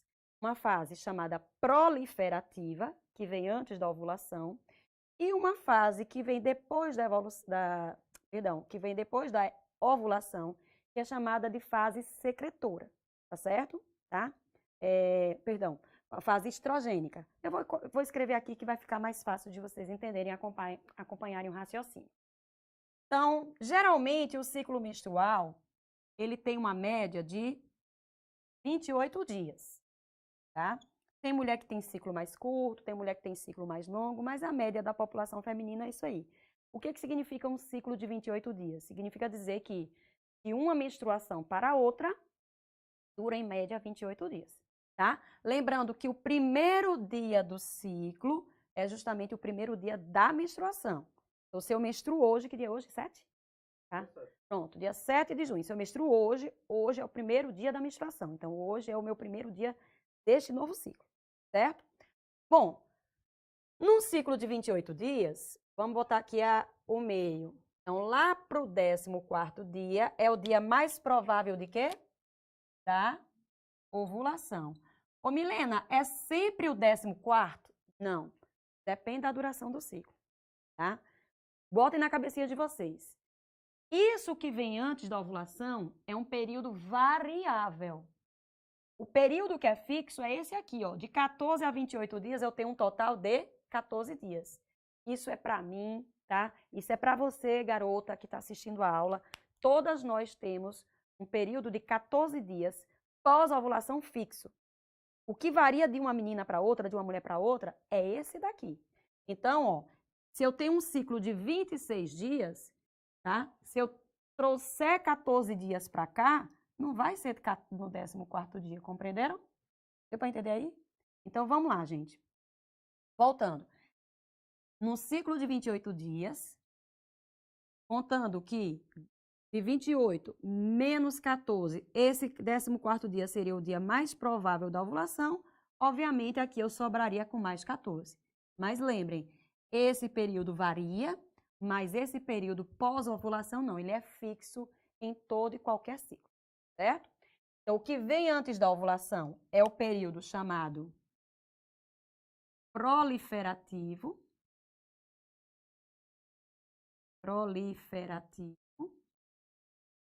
Ou eu vou fazer o seguinte, eu vou botar numerozinhos e vou botando a legenda ali do lado, porque senão não vai caber o que eu quero explicar, certo? Deixar um negocinho mais organizado. Então, vamos lá. Foi o que eu disse a vocês, ó, bota a legenda já já. Foi o que eu disse a vocês.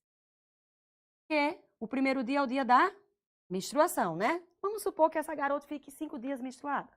Então, bota aqui até o 5º dia. Então, como é que se chama esse período em que ela está menstruada? Então, do 1º ao 5º dia. Como é que se chama esse intervalozinho aqui? Naturalmente, período menstrual. Não está menstruando? E o que acontece, minha gente, no período menstrual? Por que ela está menstruando? Ah, Milena, porque o endométrio está descamando? Beleza, isso mesmo, o endométrio está descamando. E o que está fazendo esse endométrio descamar? Quais são os hormônios que fazem descamando?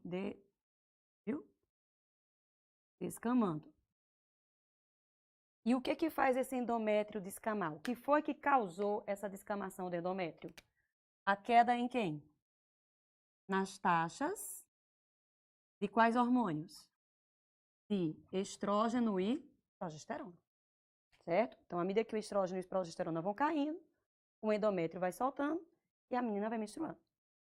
E aí, se esses dois hormônios estão em baixa, a hipófise vai sair daquele mecanismo de feedback negativo, lembram? Ela vai ficar desinibida. E aí, ela vai passar a mandar quem para o meu ovário? Vai passar a mandar o FSH. E o que o FSH vai fazer com meus folículos, minha gente? Vai fazer os folículos crescerem. Então, essa fase aqui, esse período aqui, ele pode ser chamado de quê? De período folicular. Certo? Por que período folicular?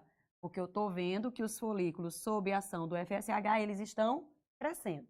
Então, isso é o que eu vou ver no ovário. Mas no útero, o que é que eu vou ver no útero?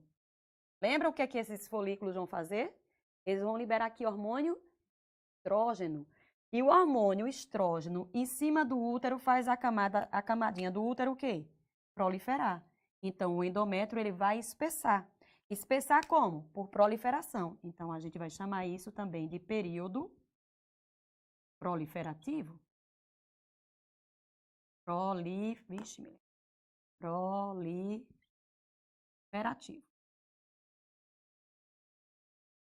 Proliferativo. Então, vamos lá. No período menstrual, a mulher está menstruando, endométrio descamando, certo? Cessou a menstruação, começa o período proliferativo ou período folicular, certo? E o que que eu percebo nesse período proliferativo ou período folicular? Eu percebo que os folículos estão crescendo e ao passo que esses folículos estão crescendo, eles vão liberar que hormônio, gente? Estrógeno. Então, eu percebo um aumento, ó, tá vendo aqui a setinha subindo? Um aumento na taxa de estrógeno. E à medida que esse estrógeno vai aumentando, ele vai fazendo o que no endométrio? Promove proliferação do endométrio. Estão entendendo aqui o esqueminha, né? Tá entendendo? Vamos lá. Aí, mais ou menos lá por volta do 12º dia do ciclo, 12º dia do ciclo, mais ou menos por aqui. Como é que está a taxa de estrógeno? Assim, ó, autona. E o que foi que eu disse a vocês? Que quando o estrógeno está com pico, ele vai fazer feedback negativo em cima do FSH. Ou seja, vai dizer a hipófise, coleguinha, não mande mais FSH. Mande agora quem? Quem é o outro hormônio? LH. Aí o LH vem para cá, para esse folículo que está a ponto de bala, como é o nome do folículo que está a ponto de romper? Grafe. E diz, folículo estoure, tá? Então o FSH faz folículo crescer. Veja que eu estou me tornando muito repetitiva na mesma coisa para poder vocês fixarem informação. E o LH faz o folículo romper. Então, a maior taxa de LH vai ser justamente aonde? No 14º dia. Então, quando vocês virem gráfico, minha gente, aquele hormôniozinho que está mais em alta, dentre o FSH e o LH, aquele que estiver mais em alta no 14º dia, é o hormônio LH. Tranquilo? Beleza. Aí, o que é que acontece depois da ovulação? O folículo de Grafe vira quem mesmo? Que eu esqueci o nome? Corpo lúteo, tá? Sob a ação de quem? Do LH. Certo? E aí, gente, adivinha como é que vai ser chamada essa fase, esse período? Período luteínico. Certo? E o corpo lúteo, sob influência do LH, produz quem? Qual é o outro hormônio que vai aparecer depois da ovulação? Estrógeno já tem. Vai produzir quem agora? Progesterona. E a progesterona vai ajudar a esse endométrio a ficar mais espesso, lembram disso? Mas não é só mais espesso. Lembrem que os vasos sanguíneos que estavam aqui, chamados vasos retos, aqui eles vão espiralar. E além disso, lembrem também que esse endométrio ele se torna secretor, tá? As glândulas se desenvolvem e elas passam a secretar substâncias que vão nutrir mais ainda esse endométrio. Então, eu posso chamar de período luteínico ou período secretório. Tem gente ainda que chama período progestacional. Progestacional por causa da progesterona, tá bom? Então, período luteínico ou período secretor. O que a gente percebe nesse período? Um aumento significativo nas taxas de progesterona, certo? E essa progesterona também vai ajudar mais ainda no espessamento do endométrio.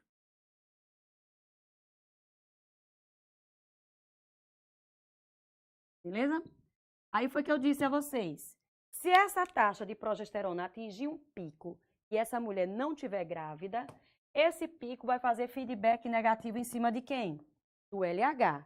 Aí o LH vai diminuindo e aí o corpo lúteo ele vai atrofiando e vai virando quem mesmo? vai virando um corpo chamado albicans, corpo branco. E aí, turminha, o que vai acontecer? As taxas de estrógeno e progesterona caem, né? Aí o endométrio começa a sofrer isquemia, necrose e descama. Isso acontece mais ou menos uns 2 ou 3 dias antes da próxima menstruação. Mulherada, adivinha o nome disso? É a nossa famosa TPM, tá? É o período pré-menstrual. Por isso que a nossa irritabilidade, a nossa labilidade, a gente fica chorosa, emotiva, nervosa, não é culpa nossa, viu, meninos? Isso é culpa dos hormônios. Quem é que vai aguentar tanto sobe e desce de hormônio, tá? E por que, Milena, esses hormônios influenciam tanto? Porque em cima da hipófise a gente tem um centro chamado hipotálamo. E esse hipotálamo, ele manda hormônios para a hipófise para regular esse ciclo. Então, existe também, da mesma maneira que o hipotálamo manda informação para a hipófise também manda informação de volta para o hipotálamo. Os ovários também mandam informação para o hipotálamo. E adivinha o que o hipotálamo é? O centro das emoções. É por isso que interfere toda essa questão, né, de comportamento emocional da mulher na TPM. Tudo bem até aí? Ok? Então, isso aqui, gente, é o ciclo de uma mulher que menstrua, uma mulher que não engravidou. A minha pergunta é, e se ela engravidar? Se ela engravidar, eu não posso esperar que as taxas de estrógeno e progesterona aqui façam o quê? Caiam, né? Nesse período, no período menstrual, perdão, eu não posso permitir que uma mulher grávida essas taxas caiam, senão ela aborta. E aí, como fazer? Como fazer é o seguinte, vamos supor que o embrião já está lá no útero, já se implantou, já fez nidação e a placenta, a partir daquele trofoblasto, já está em processo de formação. Dali, galerinha, vai sair um hormônio chamado de HCG. O que é que significa essa sigla aqui? Hormônio gonadotrofina coriônica, tá? Ele é produzido lá pelo tal do trofoblasto, certo? Que vai formar a placenta futuramente, como eu já disse. Qual é o papel desse HCG? Ele vai sair daqui do útero e vai para o ovário e diz assim, corpo lúteo, meu filho, pelo amor de Deus, não morra agora não. Não degenere, porque se você degenerar, as taxas de estrógeno e progesterona vão cair, essa mulher vai menstruar e ela vai perder o bebê, tá? Então, segure a onda aí, mantenha-se ativo. Então, o papel do HCG é substituir o LH, é manter esse corpo lúteo ativo por mais ou menos 3 meses, primeiro trimestre da gravidez, que é o tempo necessário para a placenta se formar, amadurecer e ela própria passar a produzir a progesterona, tá? Então, quando a mulher vai fazer aquele examezinho de farmácia, aquele kit que custa 10, 12 reais, né? Faz o xixizinho no pote, pega lá, né, o aparelhinho que parece um termômetro, né, mergulha lá no xixi, o xixi é absorvido por uma fita, e aí você vai olha para a embalagem, olha para aqui, certo? E aí vai ver como é que vai sair o resultado. Tem umas listrinhas que aparecem. Isso aí é para dizer se houve ou não detecção do hormônio HCG no xixi, na urina, tá? Então, aquele kit que a gente compra na farmácia funciona. Mas para funcionar, gente, você tem que saber usar no tempo certo. Não adianta eu ter um atraso de um dia, aí meu Deus, já estou grávida, vou comprar o kit amanhã para poder fazer o teste. Não vai sair. Você tem que esperar pelo menos um atraso aí de 5 a 10 dias. Eu daria aí um intervalo de 10 a 14 dias para mais segurança. A Milena, eu não vou aguentar a ansiedade demais para esperar 10, 14 dias para dar um resultado. Então faz o de sangue. Porque o de sangue ele vai ter uma sensibilidade maior, não precisa de uma taxa hormonal tão alta para poder detectar e saber se o indivíduo está, se a menina está gestante ou não. E aí a gente faz o tal do beta-HCG, que existe o exame quantitativo e qualitativo, tá? Então, se você for a uma clínica fazer esse exame de gravidez, esse teste de gravidez, eu, sendo você, pedia logo os dois, certo? Se você tem uma desconfiança muito grande que está grávida. O qualitativo, ele só vai dizer se tem ou se não tem. Se é reagente ou não reagente. Se for reagente, parabéns, você vai ser mamãe. não reagente significa dizer que não vai ser, tá? Mas sendo reagente, eu tenho que saber com quanto tempo de gravidez eu tô, quantas semanas de gestação. Aí quem valida isso é o quantitativo de HCG. O qualitativo não diz o tempo de gestação, tá certo? Então, qual é a função do HCG? Substituir o LH para manter o corpo lúteo ativo, né? Para que esse corpo lúteo continue secretando estrógeno e progesterona, principalmente, até que a placenta amadureça, se forme e ela possa garantir essa gravidez daqui para frente. Ok? Ciclo menstrual é isso. Alguma dúvida? Alguma pergunta? Não? Pronto. Então vamos para métodos contraceptivos, para finalizar. Quanto tempo de aula, Nick? 1 hora? Pronto. Agora é mais rapidinho. Ninguém perguntando, né? Ah, é sobre métodos? Pergunte logo, que aí quando eu for explicar já.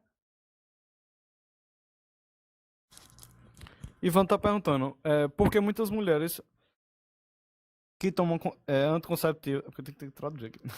Foi mal, Ivan. Ivan, por que muitas mulheres que tomam contraceptivos por muito tempo, depois que decidem engravidar, elas têm dificuldade?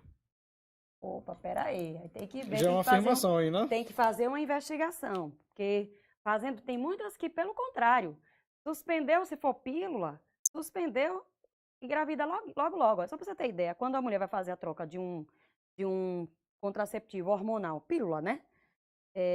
Por outro, a gente espera de 1 a 2 meses, a gente dá um intervalo e diz, cuidado.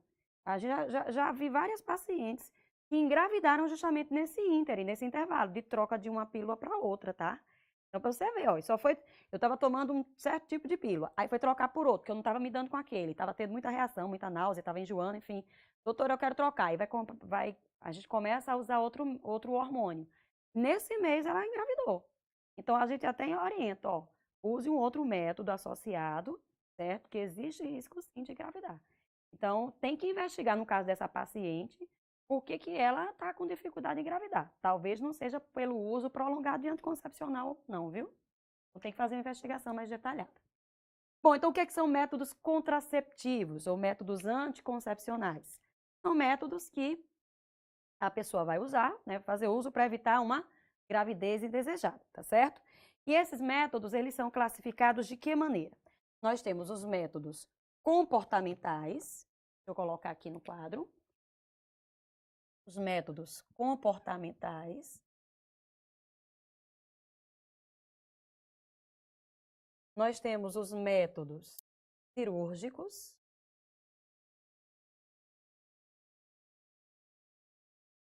Os métodos de barreira.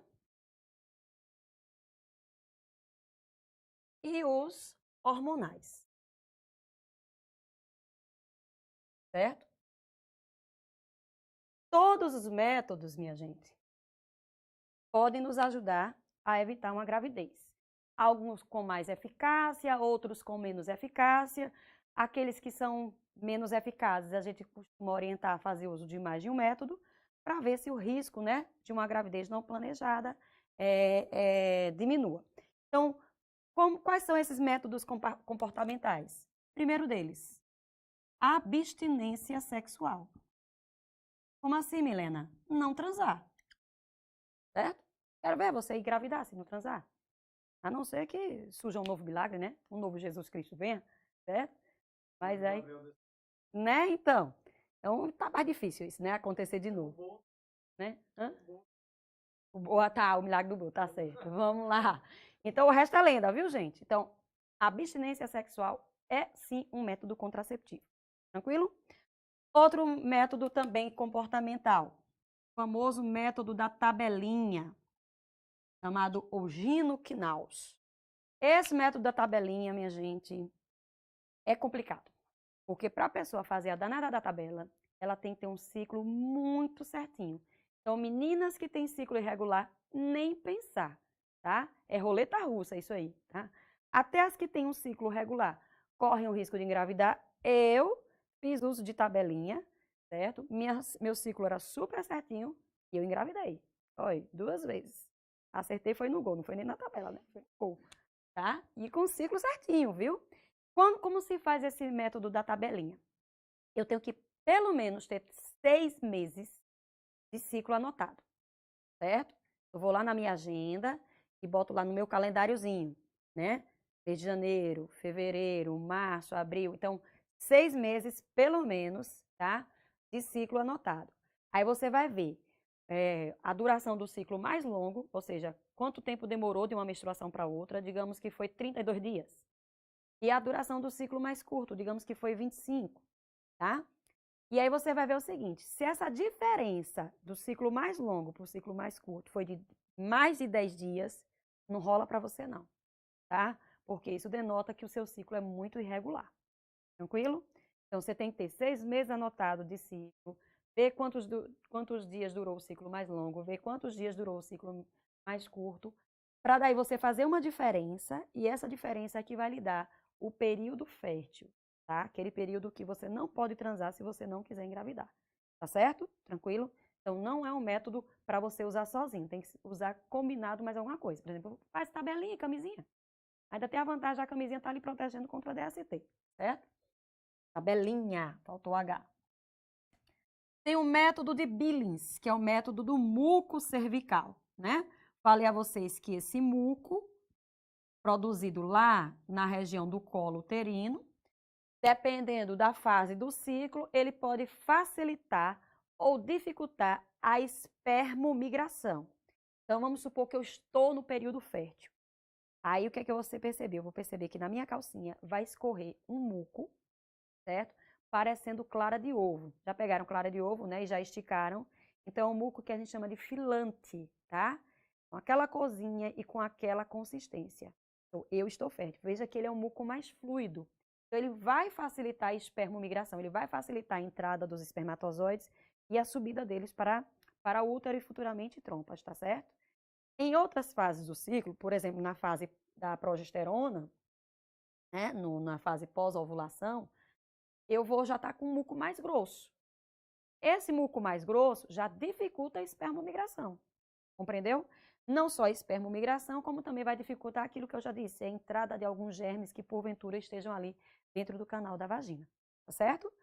É um método que também tem suas falhas, por quê? Porque de repente a menina está com corrimento, está com infecção genital, aí já vai alterar essa consistência do muco, aí então ela não vai saber exatamente, né, se ela está em período fértil ou não, certo? Além desse, o que é que a gente tem mais como método? Método da temperatura.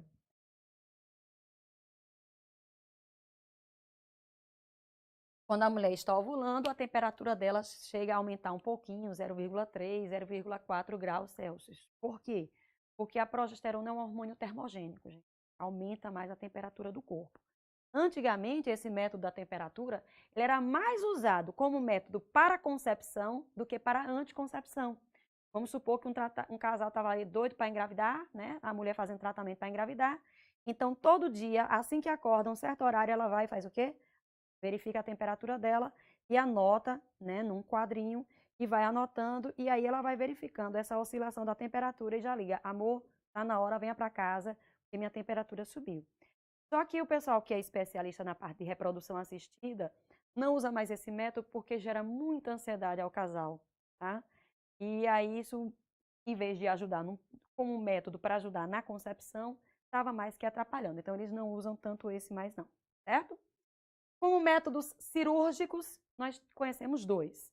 O método da laqueadura de trompas, ou ligadura de trompas, e o da vasectomia. A laqueadura de trompas consiste em quê? Você vai lá nas trompas, né, direita e esquerda, corta, sutura, pronto. Normalmente no local faz o quê? Um tecido de cicatrização, uma fibrose, e aí pronto. Então, quando você corta a trompa, não tem como o espermatozoide encontrar com o óvulo, né, com o gameta feminino. Tranquilo? Helena, tem como reverter? Gente, a gente não garante a reversibilidade. Porque quando você reconecta a trompa, vai formar cicatrização no local e essa cicatrização ela pode fazer uma aderência. Então, não é um método que, assim, a mulher tem que ter muita convicção que ela quer fazer, Porque a gente diz, ó, reverter isso aqui vai dar problema, vai ser muito difícil. É mais fácil reverter uma vasectomia do que uma laqueadura de trompas, mas mesmo assim a gente também não garante a reversibilidade. A vasectomia é o quê? Tá lá o par de testículos no saco escrotal, e aí vem uns canaizinhos chamados deferentes, né? Que levam esses espermatozoides adiante, tá? Então, consiste em você chegar aqui do lado da bolsa escrotal, faz um cortezinho e corta, né? Secciona os canais deferentes. Os homens normalmente têm muito medo de fazer essa cirurgia porque ficam com medo de perder a potência sexual. Gente, para perder a potência é só se o médico ratar feio, né? Só se for um erro médico gritante, tá? Porque esse canal, ele é isolado, ele é seccionado, tá? A não ser que venha junto com um nervo, tá? Mas aí é como eu disse, é muita imperícia médica.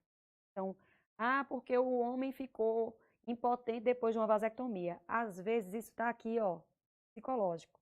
Então, ele não mexe na potência sexual, senão ninguém faria essa vasectomia, e também não mexe na produção de esperma e nem espermatozoide. O cara vai continuar produzindo espermatozoide. O testículo continua produzindo espermatozoide. O que acontece é que esse espermatozoide sai e chega ao meio do caminho, tá o quê?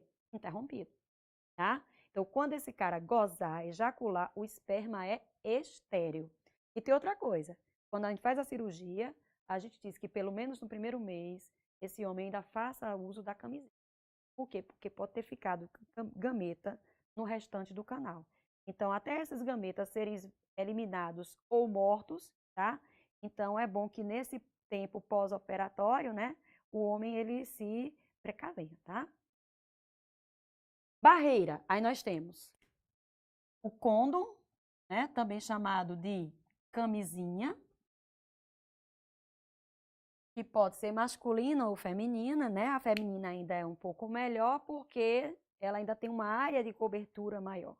Infelizmente, ela não teve muita aceitação na população feminina, né? Até porque exige uma certa prática, é mais cara que a camisinha masculina, enfim. E a grande vantagem desse método, todo mundo já sabe, né? É que além de prevenir contra uma gravidez, ainda ajuda a prevenir contra TSTs, certo? Tranquilo? Então, é um método que vai ajudar também a pessoa a não adquirir doenças sexualmente transmissíveis. Como método de barreira, também temos o diafragma. O diafragma, gente, é um dispositivo de borracha, certo? Que é colocado dentro da mulher pela própria mulher. Mais ou menos, ela pode colocar esse dispositivo dentro da vagina mais ou menos meia hora antes do sexo. Até 20, 30 minutos antes do sexo ela pode colocar, tá? É mais ou menos isso aqui, ó. Imagine que aqui está o canal da vagina, aqui está o colo do útero, e aí esse dispositivo, né? Que parece uma tampinha, uma coisinha mais ou menos assim, ó. Tá? Certo? Ela coloca aqui, ó. Então, ela vai evitar que os espermatozoides entrem no útero, tá certo? E geralmente o kitzinho vem com um creme espermicida, se coloca nas bordas para poder encaixar bem o diafragma no fundo da vagina, e também o espermicida não vai deixar que o espermatozoide, né, atravesse por aqui, ó, por alguma brechinha, caso exista. Só pode retirar de 6 a 8 horas após o ato sexual, né? Não é um método descartável, como uma camisinha é. Depois se lava bem, enxuga e guarda dentro do recipiente. Se a mulher esquecer e deixar muitas horas ali dentro, ela corre o risco de desenvolver uma infecção genital, certo? Ainda dentro dos métodos de barreira, nós temos o DIU, que é o dispositivo intrauterino. Existem 2 tipos de DIU, o DIU de cobre e o DIU de progesterona, certo? Então, tem DIU que ele é usado, minha gente, não somente como um método de barreira, mas também como uma medida de tratamento hormonal, tá? O de cobre é o seguinte, o cobre ele tem ação espermicida, tá? E ele dificulta essa espermomigração. A diferença é que o DIU está dentro do útero e ele só pode ser introduzido pelo médico, tá? Não tem como a mulher colocar sozinha ou tirar sozinha. E para fazer o implante do DIU, ela tem que fazer um exame de gravidez, porque o médico não vai ser doido de botar um DIU e de repente essa paciente está grávida, né? Então, tem que fazer um teste de gravidez, um beta-HCG, tem que fazer uma ultrassom para poder saber as dimensões do útero, para poder ele mais ou menos calcular como é que ele vai introduzir esse dispositivo, tá? E tem vários modelinhos, mas geralmente o modelinho mais comum é esse aqui, ó, certo? E aqui o fiozinho de cobre, tem um fiozinho de nylon, ele tem um comprimento bem grande, a gente corta de acordo com o comprimento da vagina, certo? E como já disse, esse método só pode ser aplicado pelo médico, tá? Ele tem um tempo de durabilidade grande, tem DIU que pode durar de 5 a 7 anos, tem uns aqui que chegam até a durar 10 anos, tá? Então, se a gente pensar aí, é um método um pouco caro comparado à camisinha, mas se a gente pensar em tempo, o custo dele acaba valendo a pena, certo? E os métodos hormonais? Nós temos quem? As pílulas, né? Que são os métodos, os anticoncepcionais orais, tá? Nós temos também os adesivos, mas, né, no mercado ultimamente tem os adesivos, tem o anel vaginal e tem os implantes, certo? O anel vaginal, ele parece uma pulseirinha de borracha, né, de silicone, que tem hormônio colocado dentro da vagina e ele vai liberando esse hormônio que vai sendo absorvido lentamente pelo organismo, certo? A mulher faz uso desse anel durante 3 semanas, retira e deixa uma semana em pausa, que é justamente para poder ela menstruar, tá certo? A mesma coisa o adesivo, tá? O adesivo, ele é colocado, ele parece um band-aidzinho pequeno, a mulher coloca em qualquer parte do corpo que ela quiser, é preferível que ela coloque em áreas que sejam menos expostas, e ela faz também uso durante 3 semanas, após essas 3 semanas, ela retira e deixa uma semana de descanso, e depois volta a usar também. O implante, ele é só colocado também pelo médico, tá? O implante, ele é um dispositivo, ele parece um... Ai, meu Deus, como é que eu vou explicar? Sabem aquele bastãozinho que tem do pirulito? Pronto, aquela hastezinha. É um pouco menor do que aquilo ali, tá? Mais ou menos desse tamanho. Ele é feito, ele tem uma consistência de silicone, meio durinho. Tem hormônio também. É colocado numa espécie de um dispositivo que parece uma seringa, tá?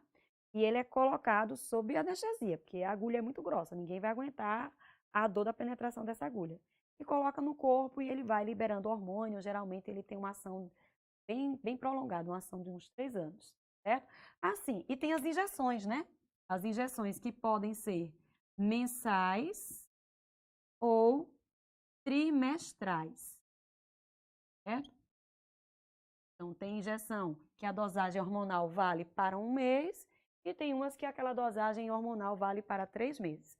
O mais usado, né, obviamente, são as pílulas. Esses outros métodos a gente indica para aquela paciente que esquece pílula, né? Porque a pílula você tem que tomar ali todo dia certinho. Aí se esquecer, esquece um dia, esquece 2 dias, aí falha o método e aí já cai no risco de possibilidade de engravidar. Então, para essas pacientes que não têm uma boa adesão para a pílula, a gente sugere um desses outros métodos. Lembrando que as pílulas, elas podem ser somente de um hormônio, tá? Quando de um hormônio só, geralmente só são de progesterona, ou elas são pílulas combinadas, né? De estrógeno e progesterona. Qual é o objetivo dessas pílulas? Qual é o objetivo desses métodos hormonais? Eu vou colocar dentro da mulher hormônio sintético que emite o estrógeno e a progesterona. Para quê? Para fazer feedback negativo em cima da hipófise, para essa mulher não liberar FSH e não liberar LH. E aí, se ela não libera FSH nem LH, consequentemente, essa mulher não ovula, tá? E, portanto, não engravida. Mas lembrar que a pílula, ela não basta apenas usar, ela não é só usada como método contraceptivo, ela pode ser usada para várias outras coisas. A gente usa método hormonal, né? Para tratamento de acne, né? A gente usa para tratamento de amenorreia, né? Quando a menina está um tempo sem menstruar, por conta de uma irregularidade do ciclo, dismenorreia, quando ela tem muita dor, né? Durante o período menstrual. É usado também para o tratamento dos ovários policísticos, para tratamento de endometriose. Então, há muito tempo, minha gente, que pílula, não é só pílula não, né? Os métodos hormonais não são usados apenas para evitar uma gravidez, mas também para evitar outros problemas de saúde ginecológica da mulher. Certo? Ok? Tranquilo? Por hoje é só. Tem mais alguma pergunta aí? Esse é um assunto de muitas dúvidas, professora. Então pode mandar aí. Leandra Martins. Professora, o que fazer quando o anticoncepcional te deixa super irritada, com náuseas e dor de cabeça? Mude de anticoncepcional. Agora, tem quanto tempo que faz uso? Porque às vezes essas reações só são no começo, tá? A gente, geralmente, quando indica um anticoncepcional e a paciente toma um mês só e ela mostra isso aí, a gente, olha, aguente, porque você está se adaptando a essa dosagem hormonal, então podem ter essas respostas. Agora, se for uma coisa muito persistente, certo? Quem foi que perguntou? Leandra Martins. Pronto, Leandra. Se for uma coisa muito persistente, que realmente lhe incomoda muito, tá? Por exemplo, você está tomando anticoncepcional, vomita. Aí aquele anticoncepcional não vai ficar. Então, não vai surtir efeito. Aí, converse com o seu ginecologista para ver um outro método que acabe você aderindo melhor e que você tenha uma resposta melhor, certo? Às vezes, não adianta ficar insistindo numa coisa que você está se sentindo muito mal. Iago Almeida. Professora, a desregulação da menstruação se dá devido à primeira relação sexual ou tem outros fatores? Não, tem nada a ver com o ato sexual. A desregulação da menstruação tem a ver com um eixo que a gente chama de eixo hipotálamo, hipófise, ovário. Certo? Do hipotálamo. Como foi? Quem foi a pergunta? De quem foi a pergunta? Iago Almeida. Iago, do hipotálamo sai um hormônio chamado GnRH, que é o hormônio regulador de gonadotrofinas. Gonadotrofinas são quem? O FSH e o LH, que a hipófise manda para quem? Para o ovário. E o ovário produz quem? Estrógeno e progesterona. Então, a irregularidade do ciclo pode estar num desses eixos aí. Aí a gente tem que fazer exame para descobrir onde é que está a falha, certo? Cauã Fernando está perguntando, é possível uma mulher que venha a se tornar estéril depois de uma longa duração de uso do anticoncepcional? Não. O que os anticoncepcionais vão fazer, eu acabei de dizer, né? Eles vão interferir nesse eixo aí. Então, se eu tomo uma pílula à base de estrógeno e progesterona, eu estou inibindo a hipófise de mandar FSH e LH para o ovário, certo? Só que eu tenho uma reserva. Por exemplo, como é o nome da pessoa que perguntou? Iago? Cauã. Veja bem, eu tenho uma reserva dentro dos meus ovários. Você assistiu o início da aula? Eu disse que quando a gente nasce, a gente já nasce com uma reserva. Normalmente, a mulher ela nasce com 400 mil folículos. Quando chega na puberdade, desses 400 mil, cai para 400. Esses 400, façam as continhas. Eu libero um folículo, aliás, eu rompo um folículo a cada mês, eu ovulo a cada mês, né? Então, eu vou ter um tempo de vida fértil, que é a minha menacme. Então, se, por exemplo, eu estava fazendo uso de anticoncepcional, desde os 35 anos que eu estou fazendo uso de anticoncepcional, aí eu resolvi suspender, vamos botar mais para trás, desde os 25 anos de idade que eu estou fazendo uso de anticoncepcional. Estou com 40 agora, fiz 15 anos de uso de anticoncepcional, suspendi, aí agora estou com dificuldade em engravidar. Por que eu vou ocupar o anticoncepcional? Eu estou com 40 anos, cara. Então, a minha reserva ovariana, olha, já está esgotando, eu demorei muito para ter filho. Não pode ser isso também. Leandra Martins. Pessoas que com somente uma tuba uterina e com a síndrome dos ovários policísticos têm menos chance de engravidar? Tem. Ela fala que é o caso dela. Ela diz que já usou vários tipos de anticoncepcionais, só que todos dão esse mesmo efeito. Tem uma trompa que está obstruída, é isso? E a outra trompa... Ela diz que ela tem somente uma tuba uterina e com síndrome dos ovários policísticos. Aí ela pergunta, tem menos chance de engravidar? Então, vamos lá. O que a gente tem? Quando a gente está no ciclo, esses ovários, eles se alternam, tudo bem? Então, por exemplo, esse mês eu ovulei por esse, mês que vem vai ser por esse. Então, eles vão alternando, tranquilo? Se você não tem essa trompa aqui, por exemplo, mas tem esse ovário, mesmo que ele ovule sem trompa, então não tem como fecundar do lado de cá. Então, você vai ter que esperar o ciclo desse próximo ovário. Tá me entendendo? Então, ovulei nesse, beleza, essa trompa tá pérvia, tá livre. Então, existe uma possibilidade de eu engravidar, tá? Mas se eu ovulei nesse, certo? O que vai acontecer? eu não tenho uma trompa desse lado. Então, nesse mês, eu não tenho como engravidar, certo? Vamos acumular mais um problema. Só tem uma trompa e o ovário que está liberando o óvulo, ele ainda tem o quê? Cistos, né? Ela não disse se é cisto dos dois. Mas, Isso. enfim, vamos trabalhar com a hipótese de ser dos dois. O que esses seus ovários policísticos podem lhe atrapalhar? Na irregularidade do ciclo. Então, fica mais difícil, infelizmente, de você poder engravidar. Fica mais difícil, mas não é impossível. Tem tratamento para isso, tá? Luísa Meirelles e Ayrton, eles estão perguntando mais ou menos a mesma coisa. Ela pergunta, é verdade que o espermatozoide ao ar livre vive pouquíssimo tempo? E ele faz uma pergunta, qual é o tempo de vida de um espermatozoide? Pronto, boa pergunta, tá? O espermatozoide, ele pode viver dentro do organismo, isso varia um pouco na literatura, viu? Se você for mexer e procurar nos livros, você vai ver esse dado, essa informação muda bastante. Mas dizem que ele pode viver até 24 horas, certo? Fora do corpo. E dentro do corpo aumentaria aí para 36. Mas mais ou menos essa faixa, tá? Porque assim, fora do corpo você tem que ver como é que tá nesse ambiente externo, né? Mas é mais ou menos essa vitalidade aí. Aí Márcio Lucas, ele pergunta, professor, explica o funcionamento da pílula do dia seguinte. Era isso que eu ia falar, tá? Veja só, o que é a pílula do dia seguinte? Que, pelo amor de Deus, esse nome tá errado. Foi o nome que foi vendido aí, mas está errado. É pílula de contracepção de emergência, tá? Ou, eu gosto mais de usar pílula pós-coital. Porque quando você fala pílula do dia seguinte, parece que você só deve tomar no outro dia. E, na verdade, não. Falhou, usou camisinha, rompeu, saiu, alguma coisa, né? Foi fazer o... Ai, gente, faltou um método aqui, ó, o coito interrompido. Foi fazer coito interrompido, né? Tirou o pênis antes de ejacular, né? Lembrando, meninos e meninas, tá? Porque a responsabilidade é dos dois, ninguém engravida sozinho. Então, o coito interrompido corre o risco do cara tirar o pênis. Não, amor, né? Eu me garanto, certo? Se preocupe, não, eu me garanto. Corre o risco dele não segurar. E outra, ele pode até segurar à vontade, tirar o pênis e ejacular fora. Mas aquele líquidozinho que vem antes, para lubrificar o pênis, certo? Ele já pode vir trazendo espermatozoide. Então, corre o risco também de haver gravidez disso aí, viu? Então, não vacilem, não. Então, a pílula pós-coital, ela tem que ser tomada quando um outro método desse falhou, certo?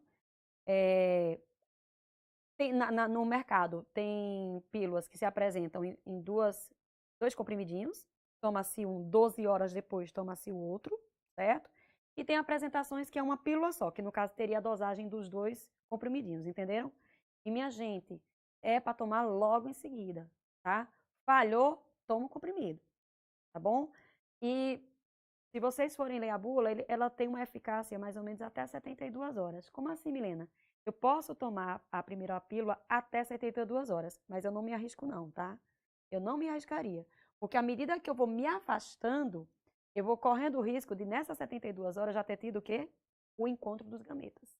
Já ter encontrado os gametas, já ter tido a fecundação e já tem aí um embrião a caminho. Qual é a ação da pílula do dia seguinte? Corrigindo, a ação da pílula pós-coital.